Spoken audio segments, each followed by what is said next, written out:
Tuan-tuan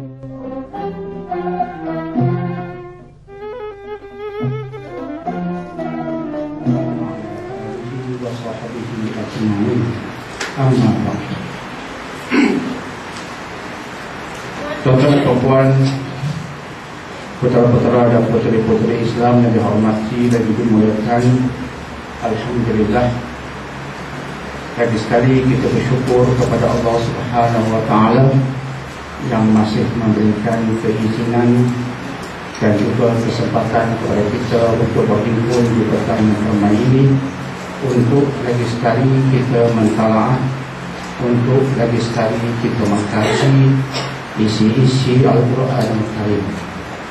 Kita seringkali diperingatkan di majlis yang mulia ini tentang kepentingan kita memahami din, memahami Islam dari sumber yang sahih ataupun sumber yang autentik. Dan tidak ada sumber yang lebih sahih, yang lebih autentik dalam Islam, melainkan sumber itu bernama Al-Quran. Al-Quran merupakan wahyu yang datangnya daripada Allah, diturunkan ke atas Nabi kita sallallahu alaihi wasallam, diturunkan secara beransur-ansur, sedikit demi sedikit, dan sampai Al-Quran kepada kita berdasarkan riwayat-riwayat yang mutawatir. Sampai Al-Quran kepada kita berdasarkan catatan-catatan yang mutawatir. Mutawatir artinya apa yang kita baca pada hari ini sebenarnya disepakati oleh mereka yang dididik oleh Rasulullah sallallahu alaihi wasallam dalam jumlah yang ramai. Ia bukan bacaan seorang dua insan dan kemudian mereka mengajar kepada kita. Itu bukan Al-Quran. Al-Quran yang kita baca ini sebenarnya Al-Quran yang dibaca oleh sahabat-sahabat. Dan jumlah sahabat yang membaca Al-Quran seumpama yang kita baca ini jumlahnya mutawatir. Mutawatir artinya begitu ramai, sehingga tidak ada ruang dan peluang untuk mereka tersilap. Disebabkan jumlahnya begitu ramai yang sepakati inilah Al-Quran, maka dari mereka lah kita mendapat Al-Quran ini. Dan Al-Quran dahulu dan juga sekarang dan insya-Allah sampai ke hari kiamat tidak akan berubah. Ia tetap Al-Quran yang sama. Sekaligus apa yang Allah firmankan menjadi kenyataan. Allah Subhanahu wa taala dalam surah Al-Hijr berfirman, "Inna nahnu nazzalna dzikr wa inna lahu lahafizun." Sesungguhnya kamilah yang menurunkan Al-Quran ini, dan sesungguhnya kamilah yang memeliharanya. Jadi Al-Quran diturunkan oleh Allah. Allah jualah yang memelihara isi-isinya, sehingga Al-Quran yang dahulunya diturunkan ke atas Nabi, disampaikan kepada sahabat, kemudian daripada itu dicatat, ditulis, dibukukan, dihafaz sampai ke hari ini. Ia merupakan Al-Quran yang sama, dipelihara oleh Allah Subhanahu wa ta'ala. Justru boleh kita rumus dan simpulkan bahawa tidak ada agama yang sumbernya autentik seumpama agama Islam. Jika kita membuat perbandingan, pelajar-pelajar yang memberi perhatian kepada topik comparative religion, satu topik yang amat baru di Malaysia, teramat baru di Malaysia, comparative religion. Mengapa teramat baru? Sebab ramai ustaz dan ulama mempunyai minda yang takut dengan ilmu comparative religion. Tetapi kita tidak perlu menghiraukan mereka, walaupun mereka ulama, disebabkan asas kita kukuh. Bila kita memiliki ilmu comparative religion, perbandingan agama, nampak jelas kebenaran Islam.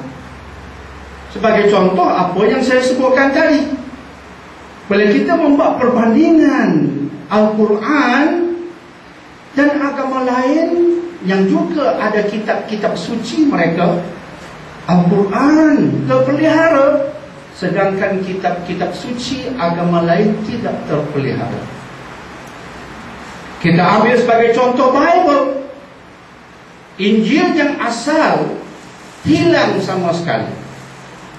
Injil yang asal kita namakan sebagai manuskrip yang asal.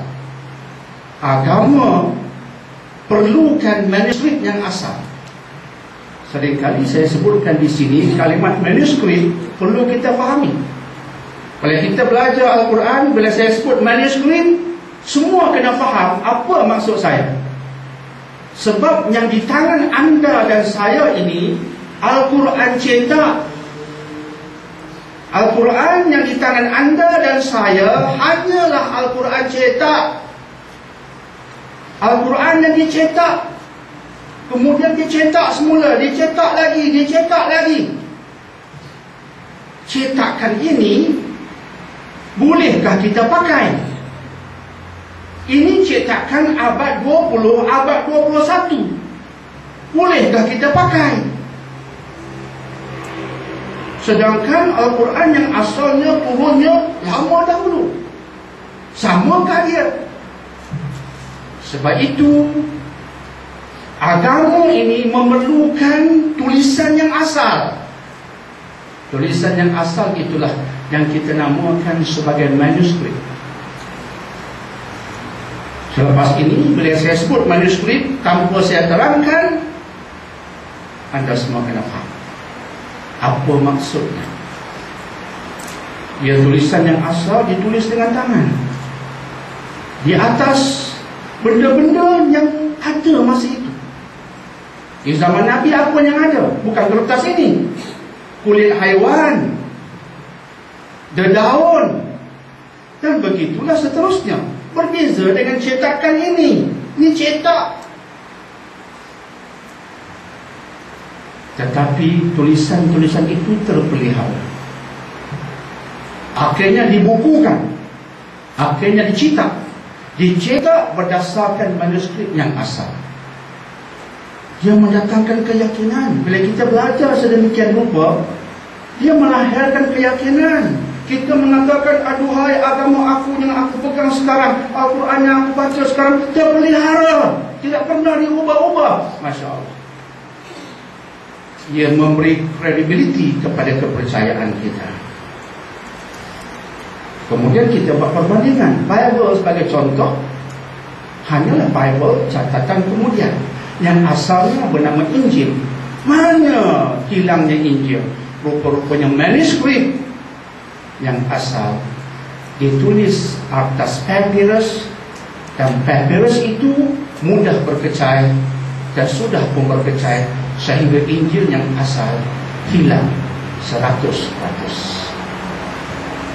Disebabkan itulah, maka tokoh Kristian yang datang kemudian selepas Nabi Isa cuba menulis semula berdasarkan ingatan mereka dan ingatan orang lain tentang manuskrip yang sudah pun hilang dan pupus. Kesannya ialah Bible yang isi-isinya sampai sekarang tidak disepakati. Bila anda bertemu dengan Kristian Roman Catholic, dia mengatakan Bible-nya ada 66 bab campur 7. Bila anda bersembang pula dengan Kristian Protestan, dia mengatakan Bible-nya ada 66 bab tanpa 7. 1 tambah 7, 1 tolak 7. Anda bersembang pula dengan Kristian Greek Orthodox, dia mengatakan Bible-nya ada 66 bab tambah 10. Tidak ada kesepakatan. Sebab manuskrip yang asalnya telah hilang dan pupus. Berbeza dengan Quran. Sebab itu bila kita perhatikan aktiviti tahunan di Malaysia, iaitu musabaqah ataupun tilawatul Quran. Kita melihat umat Islam dari seluruh pelosok dunia, hatta Iran, bila membaca Quran, kita buka Quran kita di rumah kita, di Batu Uban, di Sungai Geluguk, di Sabak Bernam, di Kota Baru, di mana-mana saja kita semak bacaannya sebiji macam yang ada di tangan kita. Sedangkan yang membaca itu dari Pulau Maldives, yang membaca itu dari Iran, yang membaca itu dari Timur Tengah, dari seluruh pelosok dunia, tapi sama. Ini ilmu yang mudah difahami, diingati, tetapi kesannya besar. Untuk menampakkan agama ini terpelihara. Sebab itu, bermodalkan ilmu itu sahaja, kita mampu meyakinkan non-Muslim terhadap Islam. Setahun dua yang lepas, kita pernah mendengar di USM seorang pakar sains dari India.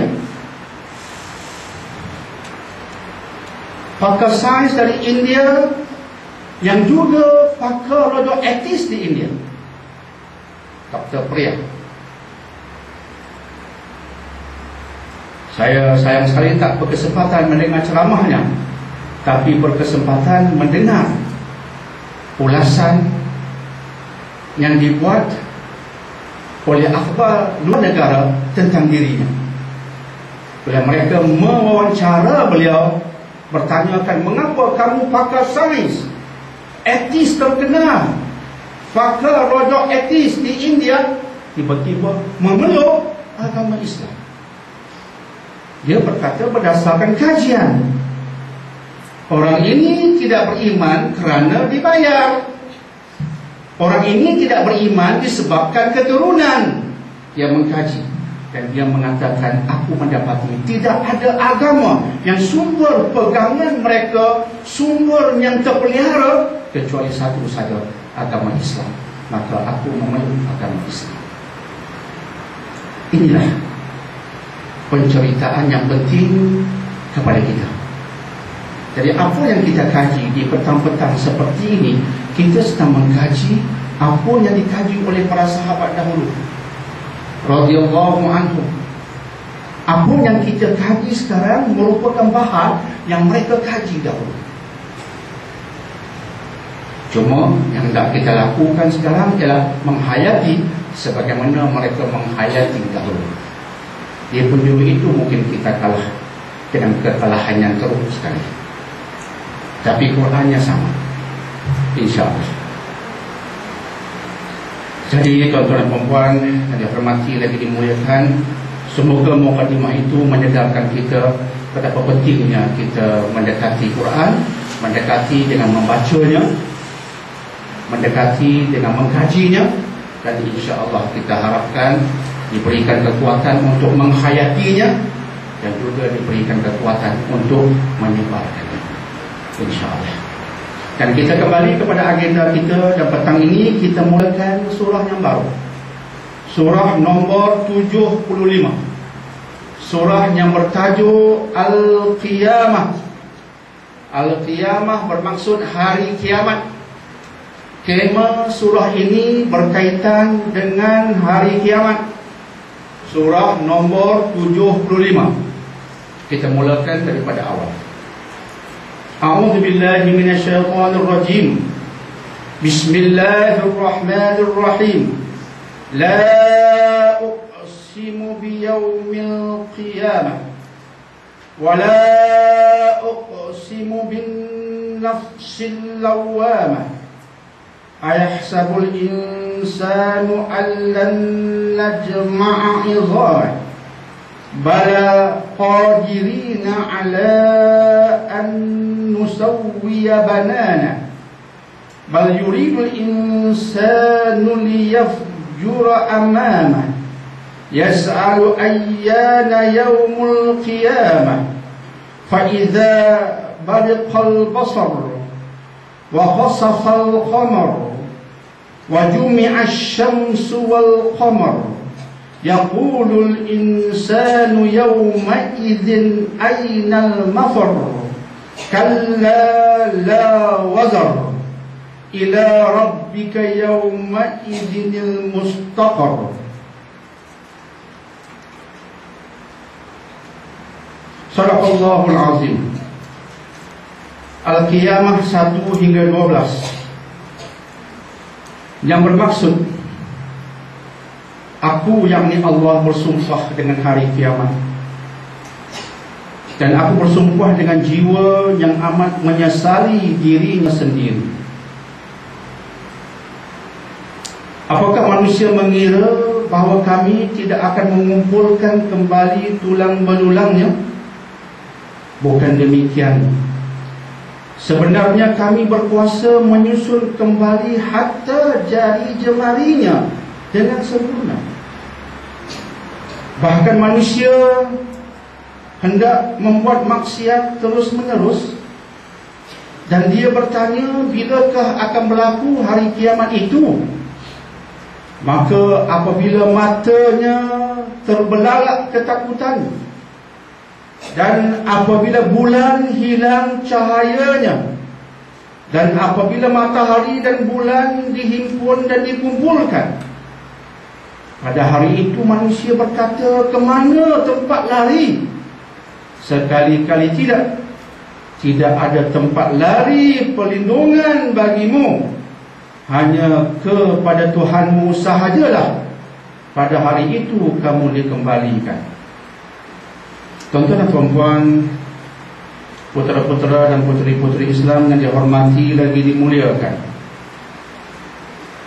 pada sesi pertemuan yang lepas kita khatamkan perbincangan surah Al-Muddathir, surah yang menceritakan orang yang berselimut, menceritakan tentang Rasulullah SAW yang di peringkat awal Islam sedang berselimut. Kemudian Allah sampaikan wahyu ini, menyuruh bagi dia bangun dari selimut itu, keluar daripada selimut itu, dan melakukan satu kerja yang besar lagi apa? Kerja itu berdasarkan perintah Allah yang berbunyi qum fa'anzir, bangun dan berikan peringatan kepada manusia.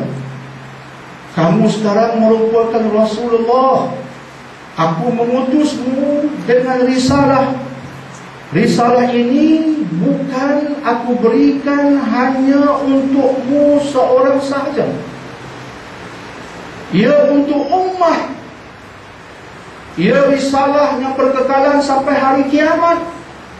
Dan kamu ditugaskan untuk keluar dari selimutmu, persiapkan dirimu, besarkan Tuhanmu, jauhi sebarang kemaksiatan dalam hidupmu, dan bangun fa'anzir, berikan peringatan. Itu mesej besar, sekaligus memberi peringatan kepada kita yang merupakan umat Nabi Muhammad SAW agar turut bangun, agar kita turut keluar dari selimut kita, kepompong kita, zon-zon selesa kita, harta benda kita, keluarga kita, kemewahan kita, terjun berkorban demi agama, bangun dan berikan peringatan. Tetapi surah ini tidak hanya merupakan surah yang memberikan arahan untuk memberi peringatan. Surah ini juga memberi peringatan kepada kita tentang persiapan kita. Itu yang kita bicarakan sebelum ini. Antaranya, wa rabbaka fakabbir, Tuhanmu agungkan. Bagaimana kita mengagungkan Allah? Mengagungkan Allah bermula di hati. Hati yang sedar dia Tuhan, hati yang beriman dia Tuhan, hati yang mengetahui keagungannya, sekaligus melahirkan rasa gerun dan akhirnya pengabdian. Itu cara kita mengagungkan Allah. Warrujaza fahjur, Allah tambah lagi, warrujaza fahjur, maksiat jauhi. Jangan ajak orang kepada kebenaran, kamu lupakan kebenaran di penjurumu. Kamu cegah kemungkaran, kamu melaksanakan kemungkaran di penjurumu. Cakap tak serupa bikin. Jangan. Warruja zafajur, jauhi mungkar, jauhi maksiat. Akhirnya barulah datang perintah, jangan kamu berikan sesuatu mengharapkan pulangan besar. Beri dengan ikhlas, beri dengan jujur. Allah menyusun dengan cantik tugas kita dan persiapan kita sebelum memikul tugas itu. Betapa sebahagian manusia memikul tugas tapi tanpa persiapan. Akhirnya tugas itu penting jadi hancur di tengah jalan sebab tanpa persiapan. Allah tidak mahu umat Islam menjadi orang yang gairah memikul tugas, berebut hendak menjadi pemimpin, berebut hendak menjadi pendakwah, berebut hendak menjadi menteri, berebut hendak menjadi direktur. Tetapi menteri yang terkutuk, pengarah pengurus yang terkutuk, pemimpin yang terkutuk, semuanya terkutuk. Sebab apa? Kegairahan untuk memikul tugas tidak diseimbangi dengan persiapan yang mantap agar tugas yang dipikul dengan baik. Maka kita perlu memikul tugas, tapi berhenti sekejap, sudah ada persiapan. Itulah keindahan surah yang lepas. Surah nombor 74, Al-Muddathir. Bangun, fa'anzir. Bangun, berikan peringatan. Dan surahnya lepas ditutup dengan peringatan agar kita manusia mengambil tazkirah, mengambil peringatan daripada Al-Quran. Dan kita bersyukur di petang ini kita sedang mengambil peringatan daripada Al-Quran. Kita sedikit sebanyak sedang menghayati peringatan Allah di penghujung surah 74 yang telah kita khatam perbincangannya pada sesi pertemuan yang lepas. Alhamdulillah. Terus kita masuk ke surah yang baru, surah nomor 75, surah Al-Qiyamah, surah yang berkaitan dengan hari kiamat. Surah ini Allah mulakan dengan sumpah. Sumpahnya berbunyi La uqsimu. Itu pernyataan sumpah. Aku bersumpah dengan hari kiamat. Artinya ia agenda besar yang perlu kita berikan perhatian. Tapi seperti yang kita sebutkan dari masa ke semasa, bila kita bicarakan tentang iman, banyak dalamnya berkaitan dengan benda lain. Beriman kepada Allah, Allah itu baik daripada kita. Beriman dengan Rasul-Rasul, Rasul-Rasul juga baik daripada kita. Kisah lampau kita kena beriman. Beriman dengan malaikat, baik daripada kita. Beriman dengan kitab-kitab, termasuk kitab terdahulu di tangan kita, Al-Quran. Bagaimana kitab terdahulu tak pernah kelihatan. Kita sebutkan tadi, yang dahulunya manuskripnya telah pupus. Mana ada kitab terdahulu yang betulnya, yang aslinya tidak ada. Tapi kena beriman. Khabar dan kadar, ketetapan ilahi, catatan di Lauhul Mahfuz, alam baik. Termasuk beriman dengan hari kiamat, dan juga agenda yang wujud di hari kiamat berkaitan dengan syurga, neraka, siratul mustaqim, bidadarinya, pembalasannya, timbangannya, mizannya, semuanya baik. Dan kita kena percaya dengan semua itu. Jika tidak, kita tidak beriman. Waliyadzubillah. Mengingkari walaupun satu sahaja membatalkan iman. Rukun iman ada 6, kita terima 5, tolak 1, batal kesemuanya. Sebab ia rukun, ia wajib diimani. Sama juga dengan solat, kita buat 4. 1, kita mungkiri. Kalau kita mungkiri dalam bentuk kita masih mengiktiraf kewajipannya, kita berdosa besar tapi tidak murtad. Tapi kalau kita mungkiri, mengatakan semayang hanya 4, aku tak iktiraf, semayang maghrib, tolak 1 itu, tertolak keimanan kita 100%. Waliyahzubillah. Demikian juga kita beriman dengan Nabi Muhammad, beriman dengan Rasul-Rasul. Kita tidak beriman dengan seorang Rasul sahaja, terbatal juga iman. Sebab itu risalah Islam ini kita kena serius.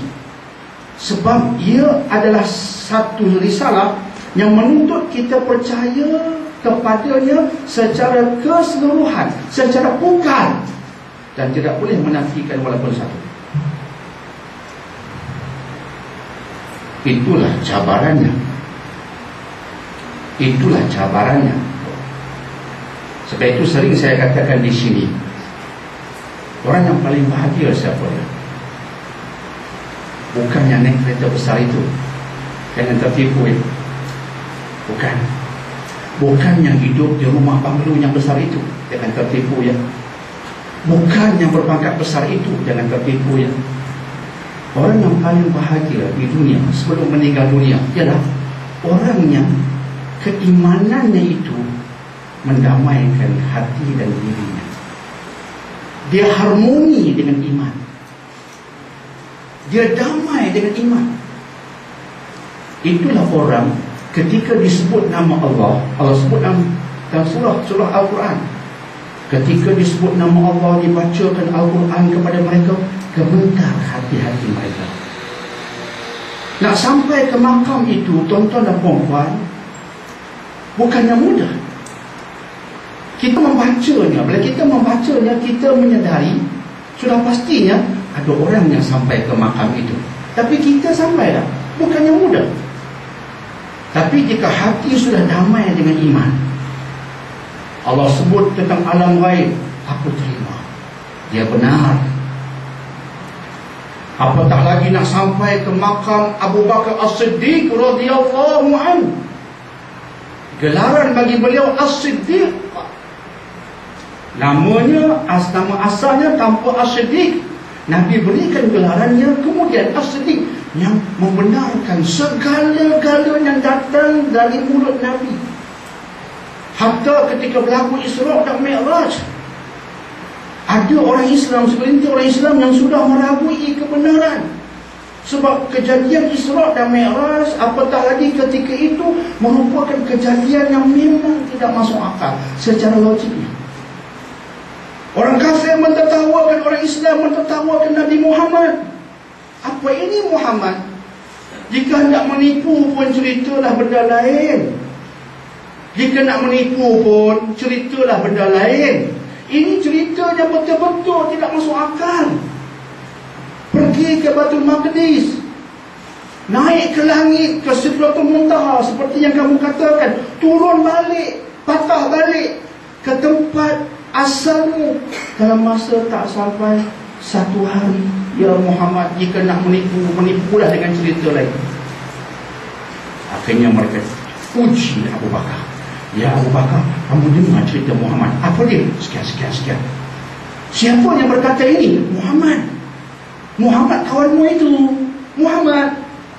Mereka mencatatkan Abu Bakar akan mengingkari Nabi. Apa kata Abu Bakar? Muhammad yang berkata, ya Muhammad. Jika Muhammad yang berkata, aku nak beritahu padamu, bukan sekadar cerita ini. Jika dia beritahu cerita yang lebih pelik dari ini pun, aku percaya. Sebab Muhammad yang kita kenal ini, dia tidak pernah berdusta walaupun sekali. Kita yang kenal dia selama ini, kita yang menggelarnya dengan Al-Amin. Mengapa kita gelarnya dengan Al-Amin? Sebab kita tahu ini bukan berdusta, bukan buat bohong. Jika dia bercakap mesti benar. Justru Jika ini perkataan Muhammad, aku percaya. Dan jika dia bercakap lebih pelik dari ini, tak usahlah uji aku. Memang aku percaya. Jika dari mulut Muhammad, dari mulut kamu tak tahu lagi lah. Dari mulutmu kan aku tak tahu, tapi mulut Muhammad aku percaya. Abu Bakar As-Siddiq, harmoni sungguh Abu Bakar dengan iman. Harmoni sungguh. Damai dia dengan semua mesej dan risalah Islam. Bagi saya itulah kebahagiaan hakiki di dunia. Sebab bila ada kelakuan kita tak damai, ada benda aku keliru. Macam mana ni orang kafir ini dilahirkan kafir, mati masuk neraka kekal selama-lamanya? Aku keliru. Mengapa di dalam Quran wanita nampaknya macam dikotak-katikkan? Contohnya warisan pusaka, lelaki dapat 2 kali ganda, wanita dapat setengah. Aku rasa tak adil lah. Ada kelakuan. Jiwa orang seperti itu takkan tenang.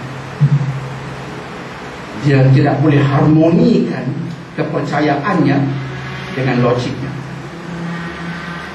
Ada dalam dirinya ada peperangan. Peperangan yang kita tak nampak dengan mata kasar, tetapi dia memang tak tenang. Sebab itulah bagi saya, bila kita belajar ilmu, contohnya di petang yang seperti ini, belajarlah untuk akhirnya menjadi seorang yang damai dengan kepercayaannya. Kedamaian itulah yang akan melahirkan ibadah yang berkualiti, ibadah yang tinggi kekhusyukannya, dan begitulah seterusnya. Dan dia mesti bertunjangkan ilmu mesti autentik. Itu sering saya ulang-ulangi di sini sebab dia begitu penting untuk melahirkan halawatul iman, kemanisan iman yang saya sebutkan tadi. InsyaAllah. Jadi bagaimana kita beriman dengan hari kiamat? Dia gaib.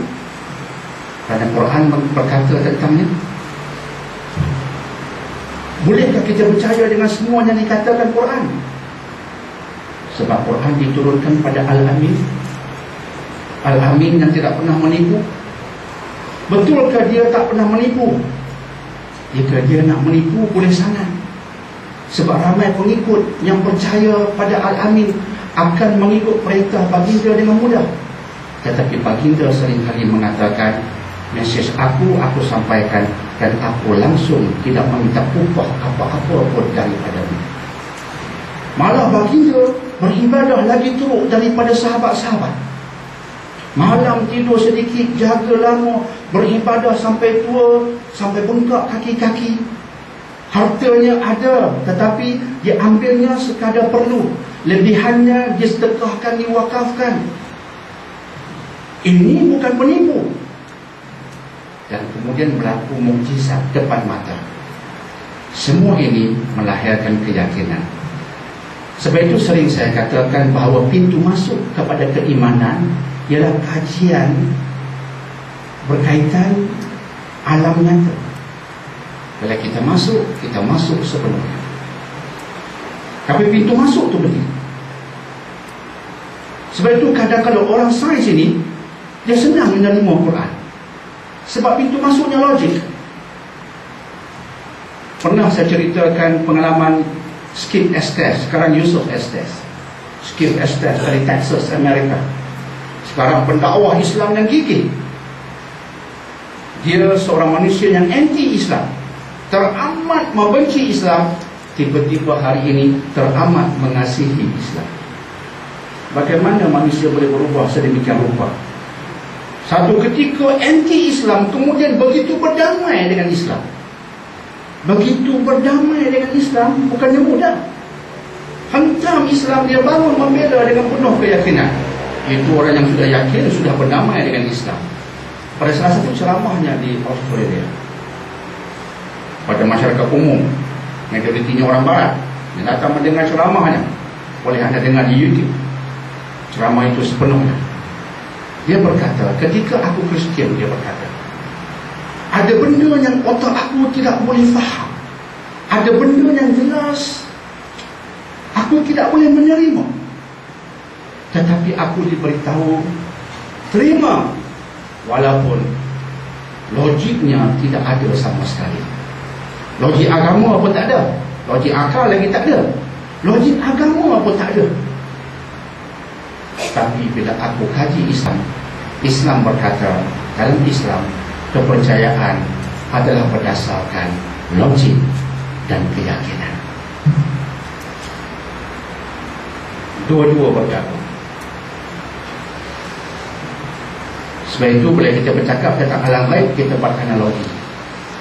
Mengapa perlukan pembalasan? Tidakkah di dunia pun perlukan pembalasan? Dan pembalasan berdasarkan keadilan. Di dunia sekalipun, lantas jika tidak ada keadilan, dibunuh sebab tidak adil, apa alam akan berhenti di situ sahaja? Bolehkah otak menerima? Sudah pasti tidak. Jadi perlu menegakkan keadilan. Tapi di mana sudah mati, maka itu melahirkan beberapa persoalan yang akan dikaitkan dengan hari kiamat dan sebagainya. Maka logik tak boleh kita pisahkan daripada keyakinan. Sebab itu saya sebutkan sesi lepas, dalam Islam, iman jika berasaskan ikutan, iman itu batal. Mengapa you beriman? Sebab Tok Nek saya beriman. Batal iman itu. Saya sebutkan pada sesi yang lepas, mengikut cara taklid secara membuta tuli kepada orang yang kita percayai hanya boleh dalam hal ihwal tegah ranti. Boleh. Seperti orang Melayu Malaysia lah, dia bersolat, dia tak tahu apa dalilnya, tapi yang dia tahu mazhab Syafi'i. Saya ikut mazhab Syafi'i. Apa dalil Syafi'i? Mana aku tahu. Maka boleh pakai tak? Boleh pakai. Boleh pakai. Walaupun orang hafal. Tapi beriman, mengapa you percaya? Tok Nek I percaya, batal iman dia. Dia kena sendiri mencari dalil, walaupun sedikit. Dalil sedikit itu dipanggil dalil ijmali. Kita hadir ini sebab kita tak berpuas hati dengan dalil sedikit. Kita hendak dalil tafsili, dalil yang mendetail, hujah mendetail. Mengapa aku percaya dengan agama ini? Aku nak faham secara mendetail. Itu hujah tafsili. Maka itulah yang menyebabkan iman diiktiraf dengan hujah. Dan selepas logik kita gunakan, kita sedar Quran ini tak mungkin tulisan Muhammad. Dan saya teringat pada Jumaat lepas ketika berkhutbah di Masjid Kampung Rawa, pada makmum saya berkata, kalau anda tidak boleh berdamai dengan iman, anda bermasalah. Dia anak-anak muda yang di belakang semua doa kepala. Jika anda percaya ikut Tok Nek, semua iman kamu kosong. Anak muda semua mendoa dan bimbang. Paling kurang di atas mimbar ini, saya sedang membantu anda untuk beri dalil. Jadi taklah hoki datang dengan khutbah Dr. Daniel hari ini. Saya tak bicarakan makan buah-buahan tempatan. Saya tak bicarakan tentang pentingnya kita masuk bidang pertanian. Tidak. Itu Pak Menteri cakap. Atas member, aku tak cakap benda tu.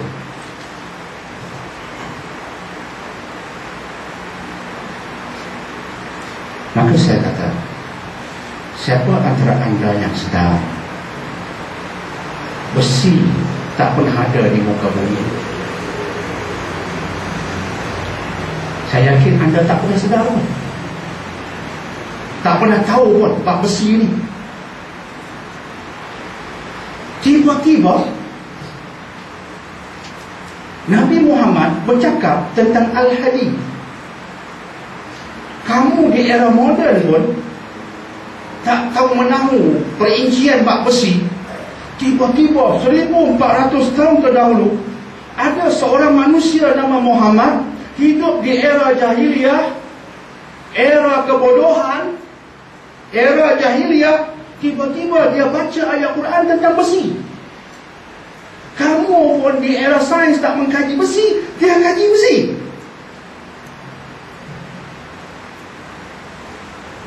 yang dia katakan itu pula kenyataan yang di era itu siapa pun tak tahu. Dia hanya difahami era kita. Apa ceritanya? Ceritanya dari surah Al-Hadid ayat 25. Allah mengatakan wa anzalnal hadid. Wa anzalnal hadid, kami turunkan besi dari langit. Maksudnya bumi tidak memiliki besi. Sebab itulah Allah turunkan besi dari langit. Mana Nabi tahu besi turun dari langit? Di era kita baru kita tahu sebab saintis beritahu. Saintis mendapati, oh, besi untuk dihasilkan memerlukan suhu yang tinggi. Suhu bumi tidak mampu menghasilkan besi sebab suhu bumi rendah. Suhunya lebih tinggi mungkin ada di matahari, memang panas menggelegak pun.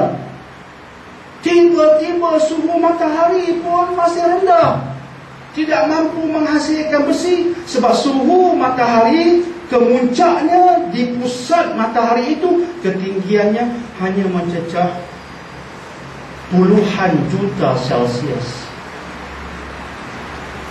Tapi jutaan Celsius balik kita tak patah balik. Tapi itu pun tak cukup nak menghasilkan besi.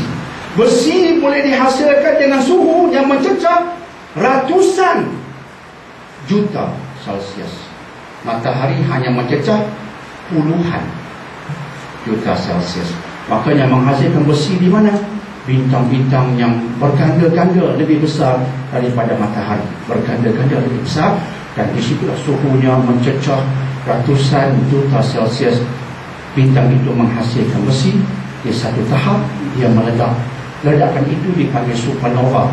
Supernova menyebabkan besi-besi akhirnya terbawa ke angkasa raya dalam bentuk meteor. Salah satunya pada 4,5 bilion tahun terdahulu berlanggar dengan bumi. Akhirnya wa anzalnal hadid, kami turunkan besi dari langit. Hari ini baru faham ayat itu. Ulama dulu tak faham. Sebab itu bila kita baca kitab tafsir, ulama kita sedar pening kepala. Akhirnya anzalna, bila ayat lain Allah tulis anzalna, mereka cepat berkata dan kami turunkan. Wa anzalna kitab, dan kami turunkan kitab. Ulama yang sama, bila ayat lain Allah kata anzalna, cepat mereka tafsirkan turun. Anzalna, kami turunkan. Tengok, wa anzalna kitab, kami turunkan kitab. Kami turunkan air dari langit, semua turun. Tapi bila besi mereka tak faham. Kami turunkan besi. Air black. Sebab mereka tak tahu. Akhirnya apa jadi? Dalam kitab tafsir mereka ubah. Wa anzalna, mereka tafsir apa? Maksudnya khalaqna, bukan turun, kami jadikan. Sebab mereka tak faham. Cuma saya ingat ada seorang ulama yang berani, Imam Qurtubi. Dia utarakan pendapat Umar Al-Khattab. Umar Al-Khattab mengatakan 4 benda turun dari langit. 4 benda. Salah satunya besi. Umar terus mengatakan turun, bukan cipta. Dalam kitab lain saya tak jumpa, tapi Al-Jam yang diahkan di Quran saya temui turun. Hari ini kita faham memang turun. Saya bertanya kepada makmum di Masjid Kampung Rawa, macam mana Nabi boleh tahu satu ilmu yang kita hanya faham hari ini? Nabi hidup di era jahiliyah, tiba-tiba bercakap ilmu setinggi yang kita faham sekarang. Kemudian saya berikan contoh yang kedua tentang gunung ganang. Ada pasal seperti paku, dan memang dunia sains tak pernah tahu tentang hal itu kecuali baru-baru ini. Bila mereka bercakap tentang bukit bukau, gunung ganang, mereka hanya bercakap protrusion and elevation, raised elevation on the earth. Hanya suatu aras tinggi di muka bumi. Mereka tak pernah bicarakan tentang mountain roots, akar di bawah. Hanya baru-baru ini bila saintis di barat bercakap tentang bukit bukau, gunung ganang, mereka tambah mountains and mountain roots. Gunung Ganang mesti ada akar pasak, sebagaimana yang Allah sebut wal jibala autada. Bagaimana Rasulullah yang bukan pengkaji ilmu geologi, tidak pernah mengkaji tentang Gunung Ganang, hatta Bukit Uhud pun Nabi tak pernah mengkajinya, mengetahui Gunung Ganang ada akar di bawahnya.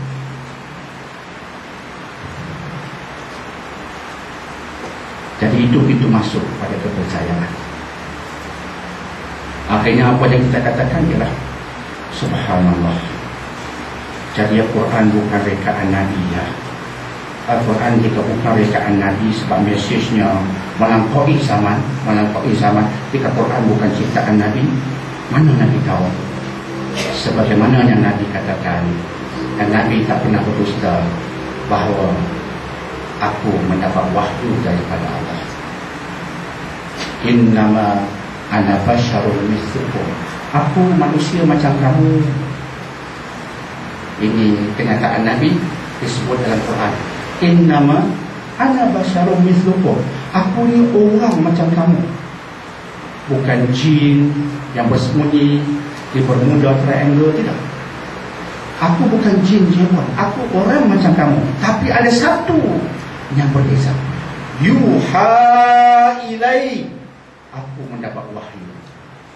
Annama ilahukum ilahun wahid. Dia memberi wahyu kepadaku, memberitahu Tuhanmu, Tuhan yang Esa, sembahlah dia, ikutlah dia.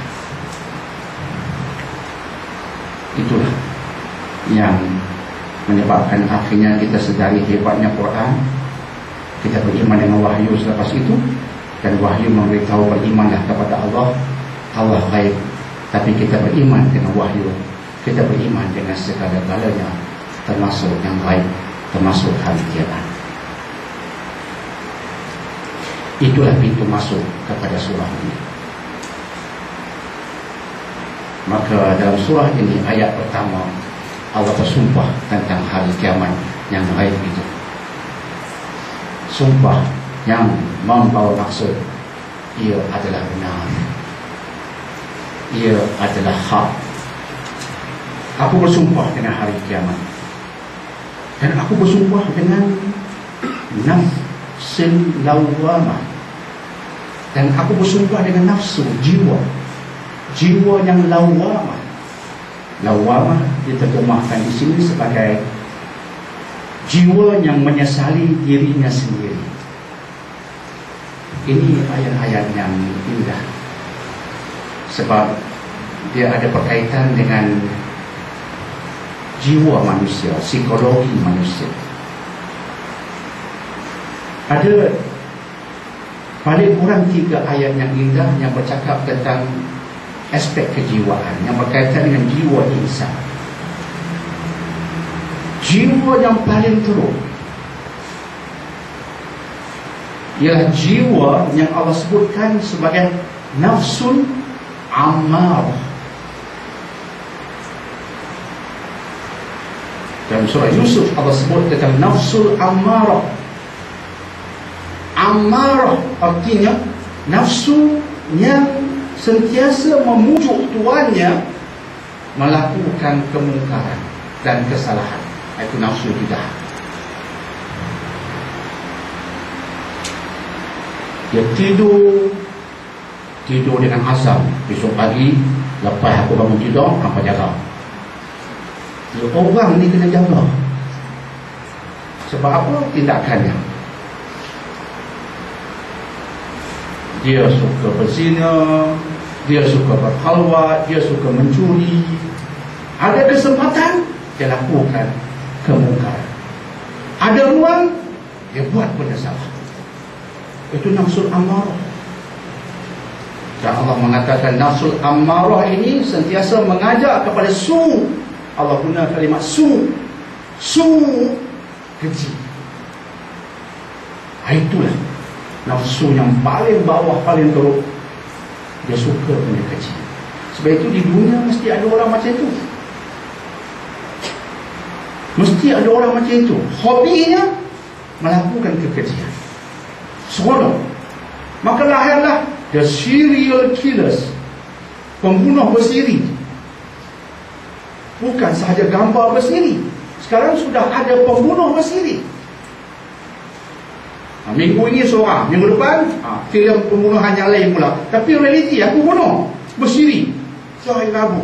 Pening kepala polis nak kaji. Mengapa hari Rabu? Mengapa hari Rabu? Mengapa wanita sahaja? Nak kena pasti apa yang kita kata psikologi penjenayah, the criminal minds, kata orang-orang psikologi. The criminal minds, nak kenal pasti minta penjenayah. Wah, punya susah. Penjahat sono, tak dapat lagi. Telah ditangkap. Tahniah, kamu berjaya. Tak ada rasa syukur, tak ada rasa sedih. Macam satu permainan, macam video games, kata orang. Aku kalah, tak apa, aku keluar, kita buat game lagi satu. Macam tu jadi dunia sekarang. Ini nafsul amarah. Kemudian nafsul lawamah. Aku bersumpah dengan nafsu ini. Maksudnya satu ketika manusia itu punya teruk, ceritanya dia akan beritahu kepada kita, saya dahulunya pelacur, saya dahulunya seks maniac, saya dahulunya pencuri, perompak, penyangga, penipu. Tapi saya rasa sekarang saya sudah masuk umur saya 40-an. Rasanya sudah sampai masa lah saya berubah. Umur saya dah 48. Jadi teringat juga Nabi Mekah. Sebab tengok TV Al-Hijrah, tengok orang pergi Mekah, labbaik Allah, menangis depan Kaabah. Saya pun terasa, aku tak pernah menangis kerana Allah. Menangis sebab curi duit tak dapat, ada. Tapi menangis sebab insaf, tak pernah. Dan aku tengok dia menangis bukan kerana tak dapat duit, tapi kerana Allah, dia bangka Allah. Aku tersentuh. Ish, teruknya aku dulu. Dia mula menyesali kesilapannya. Dia mula mengutuk diri sendiri. Kalau kita baca terjemahan bahasa Inggeris, disebutkan nafsul lawamah sebagai the self-criticizing soul. The self-criticizing soul. Maksudnya jiwa yang mengutuk diri sendiri, memarahi diri sendiri. Mengapalah aku ini tak insaf, tak sedar. Dah ada cucu tak sedar-sedar lagi, tak nak semayang lagi. Aku sudah dipanggil Tok Nek, Datuk, tapi cucu aku yang solat, aku tak solat. Tak malu ke aku? The self-criticizing soul. Jiwa yang memarahi dirinya sendiri. Jika untuk orang tu belum lagi, untuk amarah lagi, untuk semua tak kena. You tak payah tanya, tak mau cerita. Dia pula tembak orang saja, itu amarah. Tapi sekarang tembak dirinya sendiri. Aku bersumpah, kata Allah, aku bersumpah itu satu pertanda baik. Daripada amarah pergi lawamah, aku bersumpah itu pertanda baik.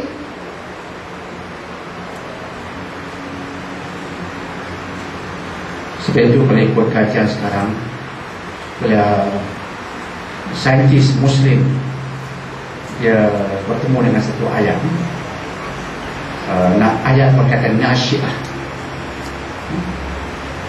nasyi'atin kadhibatin khatibah.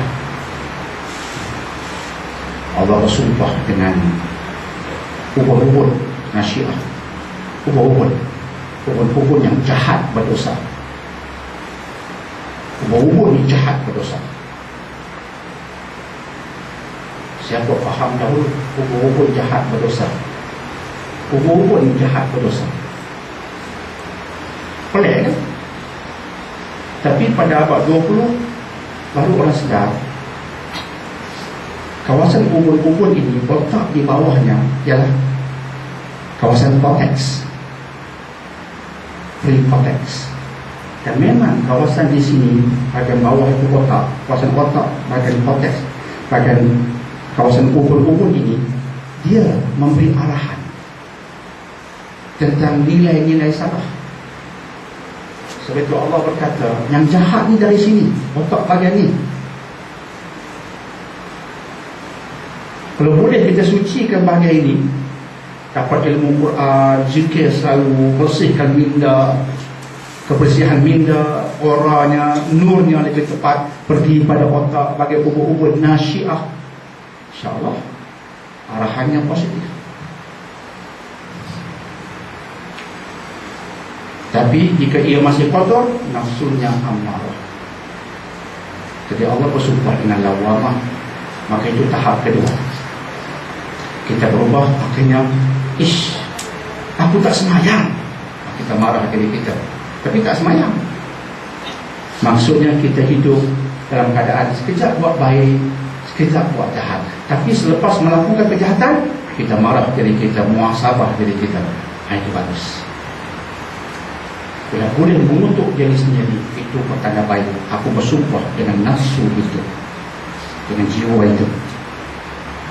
Akhirnya dia marah dirinya, dia kutuk dirinya, muhasabah dirinya, tazkirah dirinya, berusaha, beribadah, bertaubat, berzikir. Maka berlaku lagi peningkatan. Akhirnya Allah bercakap tentang nafsu ketiga, nafsul mutmainnah, jiwa yang tenang tenang. Irdi'i ila rabbiki radiyatan mardiyah.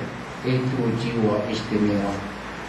Wahai jiwa mutmainnah yang tenang lenang, kembali pada Tuhanmu dalam keadaan kamu redha dan kamu diredhai.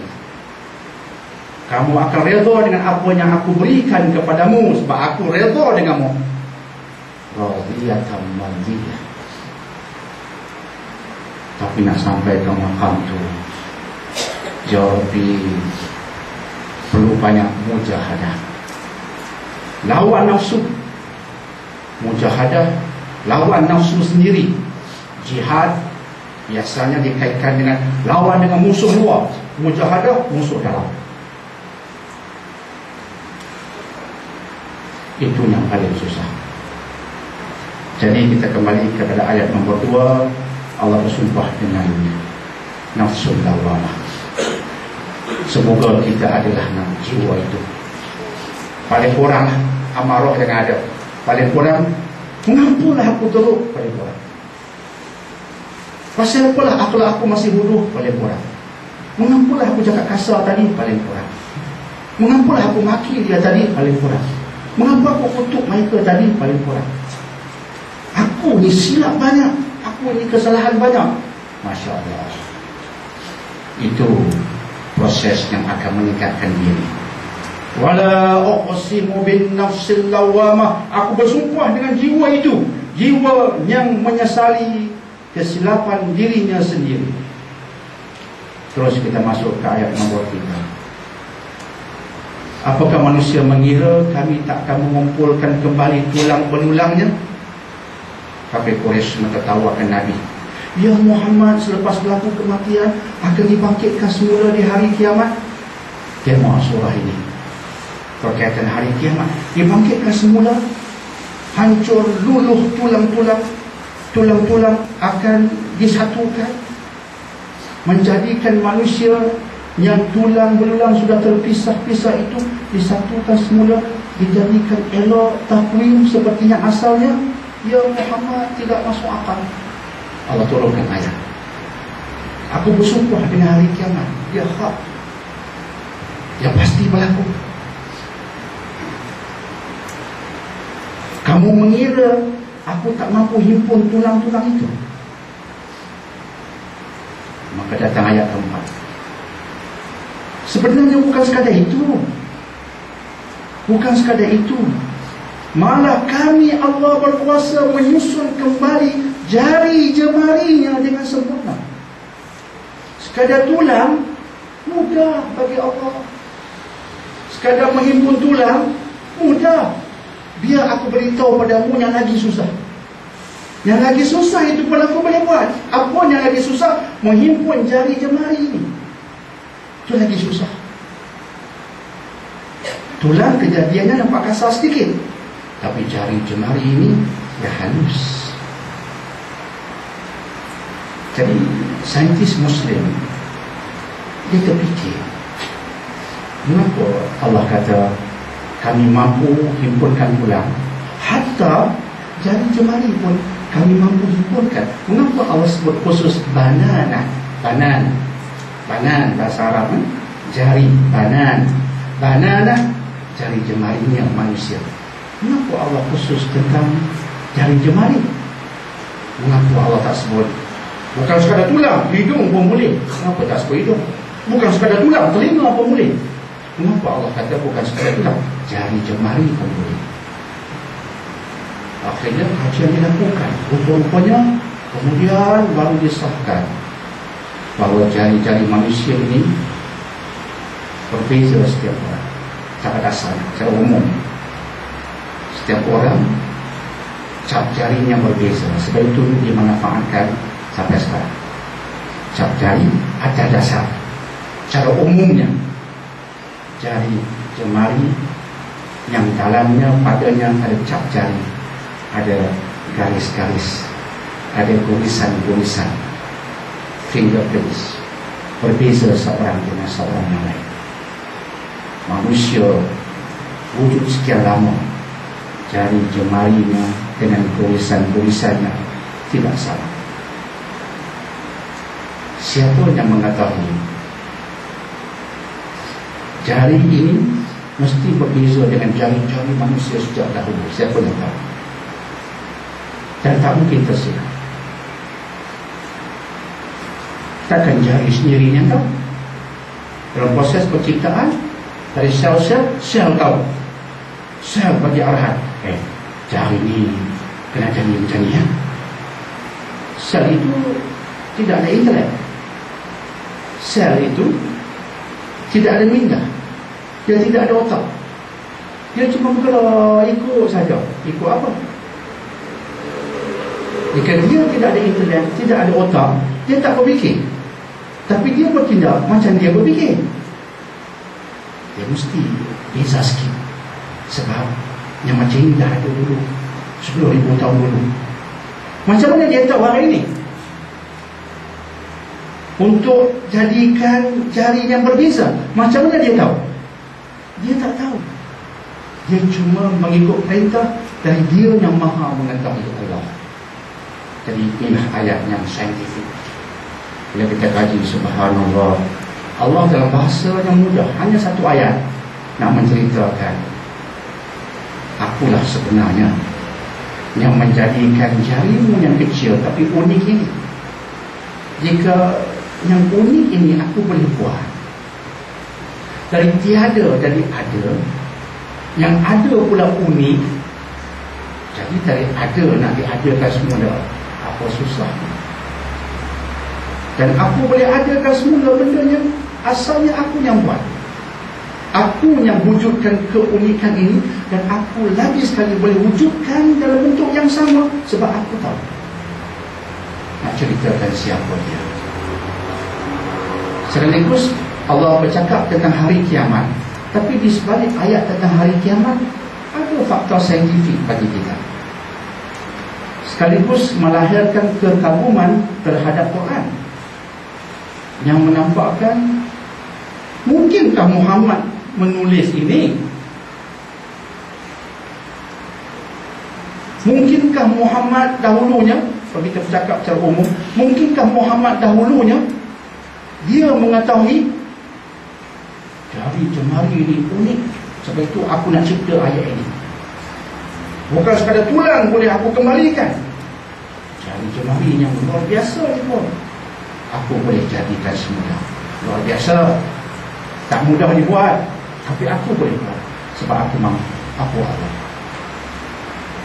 Nabi yang hidup di era jahiliyah, bukan saintis, tiada makmal, tak faham embriologi, tak tahu embriologi, ini bukan ilmu ketika itu, tak pernah mengkaji semua ini, tiba-tiba membaca ayat yang mencabar saintis. Sebab itulah di celah-celah ayat tentang alam gaib, Allah datangkan suatu ayat tentang alam nyata, tapi yang luar biasa untuk membawa kita balik ke alam gaib, mesti datang daripada Allah. Maka jika datang daripada Allah yang sedemikian rupa, Dia mampu melakukan apa yang Dia suka, termasuk mendatangkan hari kiamat. Begitulah cara Allah mengolah dari ghaib ke alam nyata yang luar biasa, bawa balik ke ghaib, insyaAllah. Jadi saya rasa halakah pernah bicarakan tajuk ini, saya rasa 4-5 tahun lalu, dan itu halakah pertama bagi saya. Maaf, halakah yang kedua, bukan yang pertama. Yang pertama dengan Syekh Muzaffar yang tak jadi datang. Lepas itu yang kedua cap jari dengan Ustaz Bat dari Pahang, dan begitu indah perbincangan dengan Ustaz Bat ketika itu, isu cap jari, dan itu mengingatkan saya betapa indahnya ayat ini, betapa luar biasanya. Kalau kita kaji balik sains dan sejarah sains berkaitan cap jari, kita akhirnya mengatakan subhanallah, di zaman Nabi siapa tak mungkin tahu bab ini. Apatah lagi Nabi suatu ketika wujud di era jahiliyah. Jadi dia mengetuk minda, menyedarkan tentang kebenaran, insyaAllah. Terus kita masuk ke ayat yang berikutnya. Bahkan manusia hendak membuat maksiat terus menerus, mereka lupakan Allah.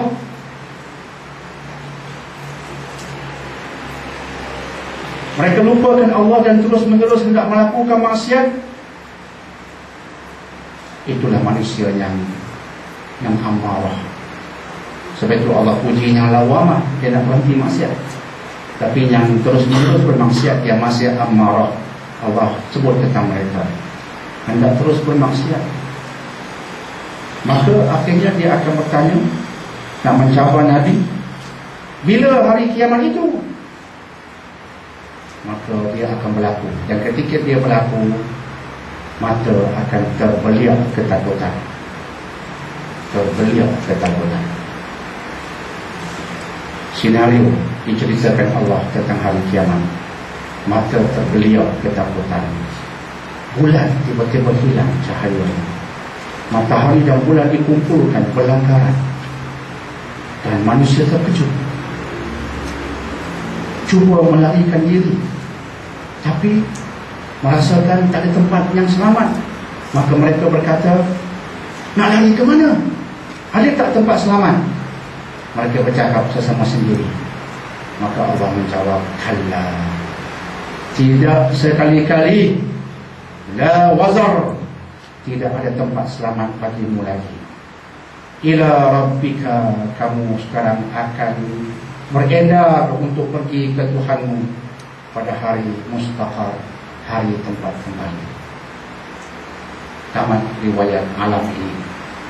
Kum fayakun, jadilah dia. Bila tarikhnya, Allahu a'lam bissawab. Yang kita tahu bukan tarikhnya, tetapi tanda-tandanya. Tanda-tandanya ada yang umum, general or minor signs of kiamat. Ada yang besar, yang khusus, dengan izin the major signs of kiamat. Ada tanda-tanda kecil, ada tanda-tanda besar. Tanda kecil begitu banyak, tanda besar tidak banyak. Bila berlaku tanda-tanda besar, pertanda kita begitu hampir dengan hari kiamat. Tapi tanda-tanda kecil diceritakan Nabi lama dahulu. Ia merupakan hadis-hadis yang meramalkan kejadian-kejadian. Ia belum berlaku. Ia merupakan hadis yang meramalkan kejadian-kejadian. Dan bila ia berlaku, tanda kita hampir dengan hari kiamat. Sebagai contoh, manusia akan gila dengan minuman arak, dan kemudian lelakinya suka bersikap macam wanita, wanita suka bersikap macam lelakinya, kaum lelaki sudah jadi macam perempuan, hingga suka memakai sutera-sutera. Kita suka melihat pertanda itu berlaku. Itu agak umum. Kemudian ada yang agak umum juga, tapi lebih mencabar untuk kita menantinya. Sebagai contoh, bumi Arab yang kering kontang akan dipenuhi sungai-sungai, sehingga akhirnya dia akan menghijau semuanya. Itu tanda-tanda kecil, tanda-tanda umum, tapi menarik untuk dilihat. Dan ketika menulis buku tentang isu ini, Jadi saya pun bertanya pada mereka yang kadir pergi ke Saudi, ke Timur Tengah, sana sudah menghijau ke belum? Sekian lama saya bertanya, dan kita melihat sekarang baru-baru ini pun malah sekarang sudah lebih jelas, yang Arafah itu pun sudah menghijau. Yang Arafah itu pun sudah menghijau. Ketika saya pergi ke Mekah, dia gersang, kering pontang. Arafah sekarang sudah menghijau. Subhanallah, saya berkata, hadis ini menjadi kenyataan sekarang. Nampak depan mata kita. Kita diberi izin melihat bumi Arab yang kering pontang menghijau, jadinya dipenuhi dengan air ataupun sungai-sungai dan sebagainya. Yang paling jelas saya rasa berkaitan dengan Dubai. Yang paling jelas berkaitan dengan Dubai. Dubai yang berada di atas Arabian Desert, di atas padang pasir yang dikenali sebagai The Arabian Desert. Dan bila saya melihat dokumentari tentang Dubai, melihat sebab nak kait dengan hadis akhir zaman ini, ceritanya luar biasa. Dalam masa 10 tahun, Dubai yang berada di padang pasir Arabia tiba-tiba dipenuhi sungai-sungai man-made katanya, sungai-sungai dan tasik-tasik ciptaan manusia, dan sudah bertukar daripada bumi yang gersang kepada bumi yang menghijau. Dan sekarang orang berebut-rebut pergi ke Dubai untuk melihat keindahan alam di sana yang pada asalnya gersang sebab ia adalah padang pasir. Shadaqah Rasulullah. Dekat kiamat, antara tandanya bumi Arab yang gersang dan kering pontang tiba-tiba basah dengan sungai-sungai dan bertukar jadi menghijau. Hadis itu hari ini menjadi kenyataan. Nabi berkata lagi, dan akan sampai masa ketika itu kasut boleh berkata-kata dan tongkat boleh memberitahu peraturannya, bicara-bicaranya. Bayangkan disabdakan dahulu, sudah pasti Quraisy gelak tertawa. Apa Muhammad kasut cakap? Kasut bercakap Muhammad, Allah nak tipu-tipulah benda lain. Hampir tipu kasut bercakap, buat apa? Pergi tipu kasut bercakap. Kalau pergi tipu kata haiwan bercakap, kami fikir jugalah. Pergi kasut bercakap. Hari ni beli kasut Nike bercakap. Beli kasut Nike. Beli kasut Nike. Nike seronok ni. Beli kasut Nike cakap. Running shoes. Bayar lebih sikit. Now, you are now running at a speed of 20 kilometers per hour. 5% calories have been burned. Continue running. Hey, siapa cakap? Tuan-tuan, siapa bercakap? Kasut. Ya Rabbi, saya kena kaji sebab nak cerita hadis-hadis ni dalam buku saya. Kena pergi kat syarikat Nike, tengok kasut apa. Nak kena pastikan. Tongkat bercakap. Tak pelik dah lagi kan. Tongkat bercakap. Ataupun terjemahan yang lebih tepat, saya dapati bahasa Arabnya, terjemahan lebih tepat, cemeti. Hujung cemeti bercakap. Artinya cemeti itu lebih kecil lah dari tongkat dan dia macam wire. Hujung wire bercakap. Apa yang pelik ni? Hujung wire bercakap. Telefon hujung wire bercakap besar. Ada kecil lagi. Saya di haraka kecil. Doktor, saya bercakap sekarang kecil. Kerana saya pun tak nampak mana dia. Oh, testing, bismillahirrahmanirrahim, testing. Dia pun dengar. Zaman dahulu, kalau adalah benda itu, apa ni? Hujung tali bercakap. Laku sekarang. Hujung cemeti bercakap. Ini bahasa hadis. Beza sikit dengan bahasa Quran. Bahasa hadis, kata ulama, Allah bagi ilham tentang umum, Nabi pilih kalimat. Dia apa yang Allah gambarkan, Nabi cuba cerita. Tadi kita faham lah, ada sikit perbezaan. Tapi kita faham ujung cemeti itu macam tali yang tebal, boleh cakap. Kasut bercakap dah ada, ujung cemeti cakap dah ada. Kemudian Nabi tambah, dan haiwan bercakap. Dan haiwan bercakap. Kalau dia pergi ke YouTube, ramai tu Arab dah bantu saya. Dia orang pergi rakam singa bercakap. Singa kata la ilaha illallah, rakam kat YouTube. Banyak dah kat YouTube. Mereka rupanya kaji macam saya dulu kaji. Kemudian mereka bertemu tentang haiwan bercakap. Dia rakam masuk YouTube. Dia tulis, Sadaqa Rasulullah, Sadaqa Rasulullah. Look, the lions are talking about God, about Allah. Kadang-kadang tu pergi besar. Singa kata apa benda bukan percaya sangat apa-apa Islam ni. Kadang sentimental sangat, sensasi sangat. Singa tu mengaum entah apa dia kata Allah, dia kata Allah, padahal entah apa dia kata. Tapi ada setengah tu betul, dengan kalimatnya keluar tu betul. Dia mengetuk minta, InsyaAllah ya, dia haiwan bercakap. Tapi mungkin bermaksud lain, bermaksud bahawa ada haiwan-haiwan yang tertentu yang tak pernah bercakap, dia bercakap. Ada haiwan yang biasa bercakap, itu mungkin lebih mendetail, tapi dia sedang berlaku. Saya ceritakan ini tentang hari kiamat. Tarikh tidak tahu, tapi Kasim Ahmad kata dia tahu. Tarikh tidak tahu, Rasyid Khalifah kata tahu. Nabi tidak tahu, mereka tahu. Sesat menyesatkan. Jibril tidak tahu, mereka tahu. Sesat menyesatkan. Kita cuma tahu tanda-tandanya. Maka semua ini ramalan Rasulullah menjadi kenyataan, menampakkan pada kita tak mungkin cerita ini Nabi reka-reka. Tak mungkin ciptaan Rasulullah. Dia mesti wahyu daripada Allah yang Nabi sebut. Sebab ketika itu belum ada. Hari ini ada. Sudah pasti berita itu berita yang datang dari wahyu daripada Allah, yang Nabi sendiri yakini, imani. Hasil daripada itu, Nabi beribadah dengan tekun, mengalahkan semua orang, bengkak kaki-kaki baginda sampai wafat. Sudah pasti itu bukan lagak seorang penipu. Ia sebenarnya peribadi seorang yang beriman, percaya apa yang sampai pada baginda memang benar. Aku pun percaya sebab memang ia hakikat kebenaran yang tidak boleh diingkar.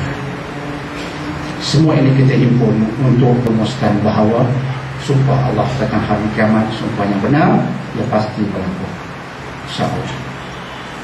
Jadi ketika itulah kata Allah, mata terbeliak, bulan hilang cahaya, matahari bulan berhimpun, dan manusia tak mampu cari tempat selamat. Ketika itulah kiamat berlaku, semua kembali kepadanya Azza wa Jalla. Bayangkan dalam surah-surah yang tertentu, surah lain disebutkan ketika berlaku, ibu yang mengandung tidak menyedari dia sudah melahirkan anak. Cukuplah penceritaan itu untuk nampaknya betapa ngerinya hari kiamat itu. Betapa ngerinya hari kiamat itu. Dan dia berlaku baktah. Sebab itu saintis di sini tak mungkin tahu.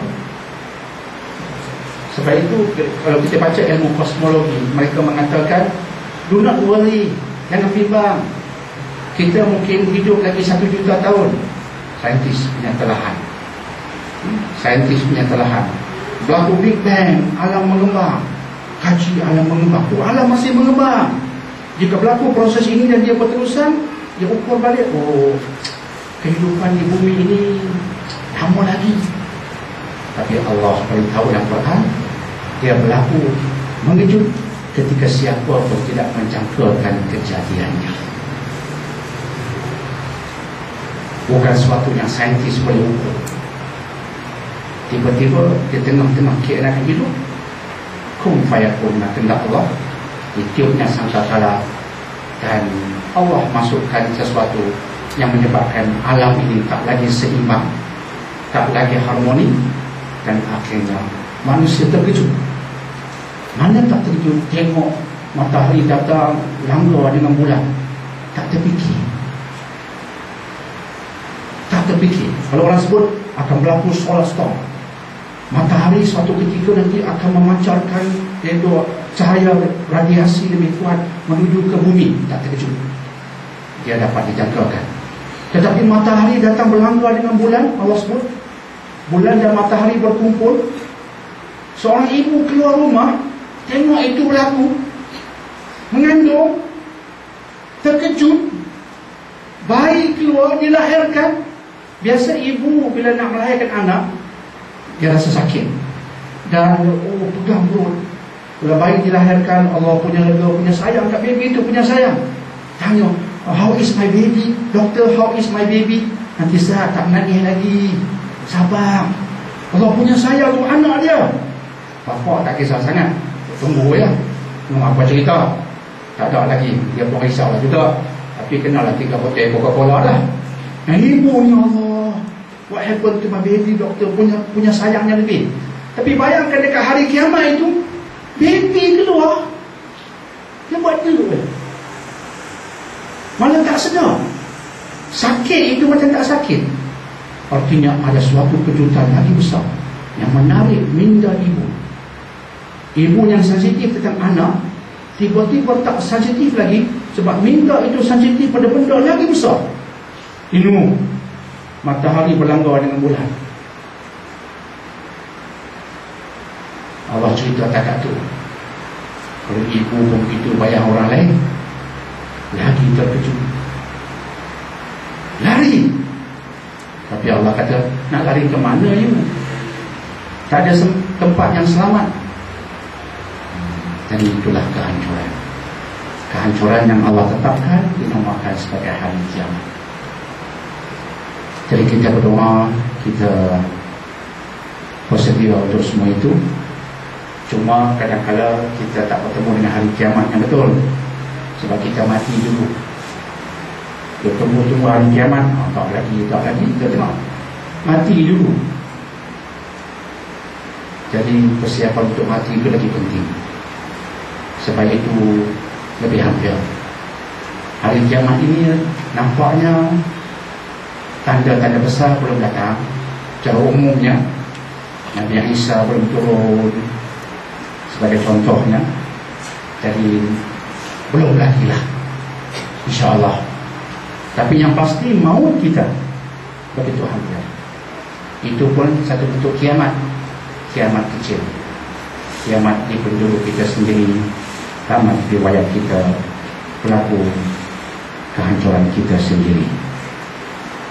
Jadi Alhamdulillah kita telah bicarakan lebih kurang 12 ayat awalan pada surah Al-Qiyamah yang kita harapkan akan merangsang kita untuk beribadah. Dan semoga insyaAllah apa yang kita bicarakan akan menambahkan lagi keyakinan tentang satu kejadian, satu senario yang pasti. Walaupun dia ghaib daripada kita, tapi ghaib yang diceritakan dalam bentuk sam'iyat. Sam'iyat artinya cerita-cerita ghaib yang datang dari sumber Allah dan Rasul.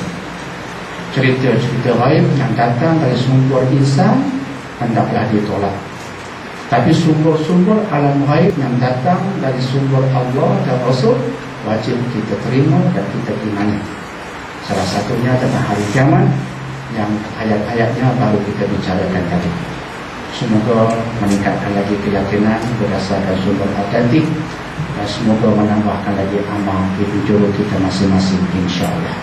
Allahu a'lam bishawab. Ya, kita buka pada soalan, insyaAllah. Ada kotak juga kan? Tidak ada perkara menyusahkan dalam amal ibadah kita. Jadi di depan kita lihat, alhamdulillah, dan kita sambung minggu berikutnya. Apakah yang baik daripada Allah, yang kurang kelemahan saya sendiri. Aku lupa lihada wa astagfirullah wa lakum. Bismillahirrahmanirrahim. Alhamdulillahirabbil alamin. Wassalatu wassalamu ala asyrafil anbiya'i wal mursalin sayyidina Muhammadin wa ala alihi wa sahbihi ajmain. Rabbana atina fid dunya hasanah wa fil akhirati hasanah wa qina adzabannar. Wassallallahu ala sayyidina Muhammadin wa ala alihi wa sahbihi wasallam. Walhamdulillahirabbil alamin. Subhanakallahumma bihamdika asyhadu an la ilaha illa anta astaghfiruka wa atubu ilaik. Subhanakallahumma bihamdika asyhadu an la ilaha illa anta astaghfiruka wa atubu ilaik. Subhanakallahumma bihamdika asyhadu an la ilaha illa anta astaghfiruka wa atubu ilaik. Bismillahirrahmanirrahim. Wal 'asri innal insana lafi khusr illa alladziina aamanu wa 'amilus shalihaati wa tawasaw bil haqqi wa tawasaw bis sabr. Wassalamualaikum warahmatullahi wabarakatuh.